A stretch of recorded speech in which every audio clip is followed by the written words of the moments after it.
Hello friends, welcome to my YouTube channel. आज हम करेंगे एक्सरसाइज 4.2 का फिफ्थ क्वेश्चन। फिफ्थ क्वेश्चन क्या है कि the altitude of A right angle triangle is 7 centimetre less than it's base if the hypotenuse is 13 centimetre. Find the other two sides.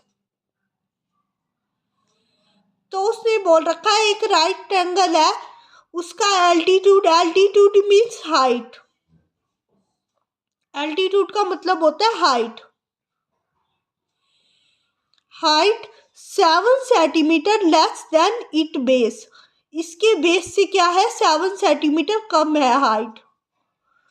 If the hypotenuse is 13 centimetre, और hypotenuse हमें दे रखा है 13 centimetre.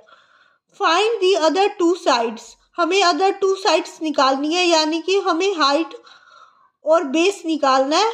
Other two sides base और perpendicular निकालना है। और right triangle ऐसा होता है, जो उसकी हाइट होती है राइट ट्रायंगल की, वो ट्रायंगल पर ही होती है। ट्रायंगल पर यानी कि परपेंडिकुलर जो होता है, हमारा परपेंडिकुलर जो होता है वो एक तरीके से हाइट ही होता है।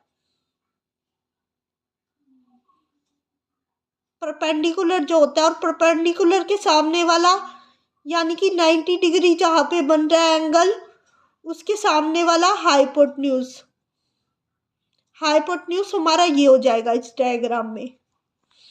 और बेस ये मान रहे हैं हम, बेस ये लेके चल रहे हैं, और परपेंडिकुलर इस पे 90 डिग्री, और 90 डिग्री के सामने वाला hypotenuse.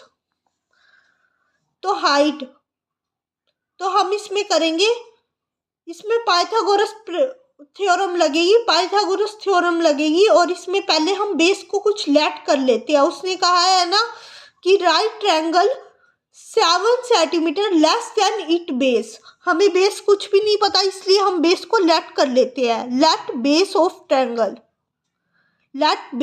Right triangle is equal to x. Base हमने एक्स लेट कर लिया, तो अब उसने हाइट क्या बोली है, उसने ट्रायंगल की, यानी कि राइट ट्रायंगल की हाइट परपेंडिकुलर होती है। तो परपेंडिकुलर क्या है हमारा, परपेंडिकुलर हमारा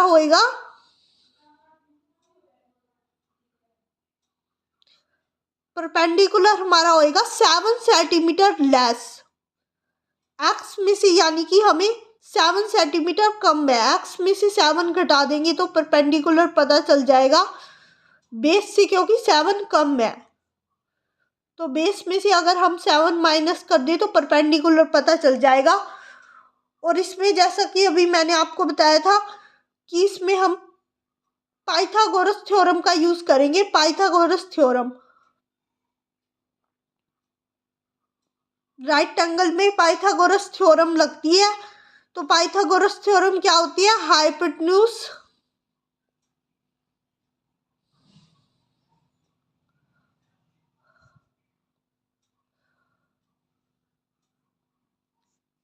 का स्क्वायर इक्वल टू में अदर टू साइड्स का स्क्वायर, यानी कि एक्स का स्क्वायर प्लस में एक्स माइनस 7 का स्क्वायर।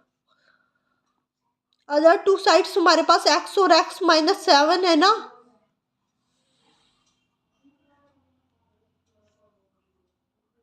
हाइपोटेन्यूज क्या है हमारा 13 का square is equal to x का स्क्वायर, एक्स माइनस 7 का स्क्वायर होल स्क्वायर है। ये एक्स माइनस 7 का होल स्क्वायर है, तो यहाँ पे आइडेंटिटी लग जाएगी ए माइनस बी का स्क्वायर की।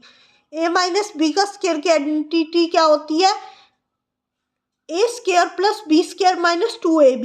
ए माइनस बी का स्क्वायर, यानी कि ए एक्स है हमारे पास और बी है 7।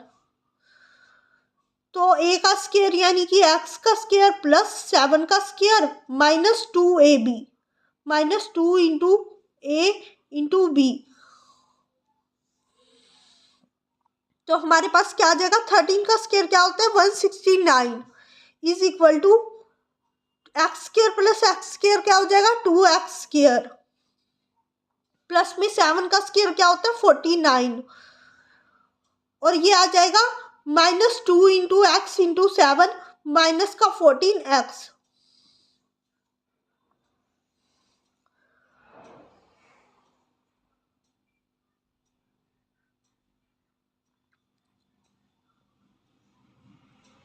तो हमारे पास ये आ गया 169 equal to 2x square plus 49 minus 14x। अब हम इसको सिंप्लीफाई कर लेंगे, 2x square plus minus 14x plus में 49 माइनस 169। जो ये 169 इधर प्लस का था इधर आ जाएगा तो माइनस हो जाएगा 169 और इक्वल टू 0।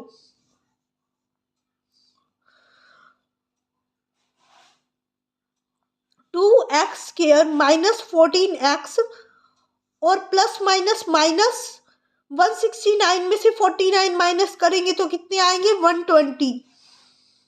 तो प्लस माइनस माइनस 169 में से 49 माइनस करेंगे तो कितने आएंगे 120 और माइनस के 120 आएंगे इज इक्वल टू 0। अब हम देख लेते हैं इसमें से कुछ कॉमन आ सकता है क्या। हाँ, इसमें से कुछ कॉमन आ सकता है, 2 कॉमन आ सकता है। इसमें से हम 2 कॉमन ले लेंगे, एक्स स्क्वायर माइनस 7 2 जा 14, 7x माइनस 16 2 जा 120, माइनस 60 इज इक्वल टू 0 हो जाएगा। तो हमारे पास इक्वेशन आ गई, quadratic equation x square minus 7x minus 60 equal to 0। ये इक्वेशन आ गई। अब इस इक्वेशन को हमें मिडल टर्म स्प्लिट मेथड से सॉल्व करना है। तो मिडल टर्म स्प्लिट में क्या होता है, मिडल टर्म स्प्लिट में होता है कि हमें 60 के ऐसे मल्टीपल्स चाहिए, 60 के ऐसे फैक्टर्स जिनको मल्टीप्लाई करने पे तो 60 आए और प्लस माइनस करने पर बीच वाला नंबर यानी कि मिडल टर्म आए। प्लस माइनस करने पे 7 आए और मल्टीप्लाई करने पे 60 आए। 60 के ऐसे फैक्टर्स मल्टीप्लाई करने पे 60 आए और प्लस माइनस करने पे क्या आए 7 आए। तो ऐसे कौन से नंबर हो जाएंगे, ऐसे नंबर हो जाएंगे 12 और 5। 12 और 5 ये 60 के फैक्टर्स है, ऐसे फैक्टर्स है 60 के कि मल्टीप्लाई करने पे तो 60 ही आएगा और अगर हम इसको माइनस कर देंगे 12 माइनस 5 कर देंगे तो 7 आ जाएगा हमारे पास। तो अब हम यहाँ पे लिखते हैं एक्स स्क्वायर माइनस में 12x, बड़ा माइनस का लेंगे क्योंकि हमें आंसर में माइनस चाहिए, आंसर में माइनस चाहिए तो बड़ा माइनस का लेंगे, प्लस में 5x माइनस में 60 इक्वल टू 0। अब x कॉमन ले लेंगे, यहाँ से x कॉमन लेंगे तो अंदर बच जाएगा x माइनस 12 प्लस 5 कॉमन ले लेंगे इधर से, अंदर बच जाएगा x माइनस 12, 12 5 जा 60 is equal to 0। x plus 5 is equal to 0 और x minus 12 is equal to 0। तो आ जाएगा x, एक बार जब x प्लस 5 को 0 के इक्वल रखेंगे तो आ जाएगा x इक्वल टू माइनस का 5 और x माइनस 12 को जब 0 के इक्वल रखेंगे तो x आ जाएगा 12। तो 2x आ गए हमारे पास, एक x तो आ गया -5 और एक आ गया 12। तो यहाँ पे साइड की बात हो रही है, ट्रायंगल की जो साइड है वो नेगेटिव नहीं हो सकती यानी कि -5 नहीं हो सकती, इसलिए हम 12 लेंगे, x को जो लेंगे 12 लेंगे। x हमारा आ गया 12 यानी कि बेस हमारा क्या आ गया, बेस आ गया हमारा राइट एंगल का बेस आ गया हमारा 12।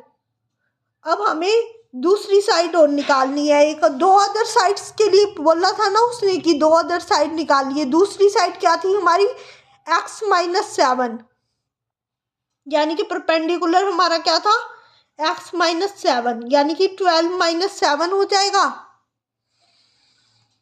x माइनस 7 12 माइनस 7 हो जाएगा। 12 में से 7 गए क्या आएगा 5 यानी कि दो साइड्स आ गई, अदर दो साइड्स 12 और 5। बेस तो आ गया 12 और 5 आ गया परपेंडिकुलर। 5 सेंटीमीटर आ गया परपेंडिकुलर और बेस आ गया 12 सेंटीमीटर।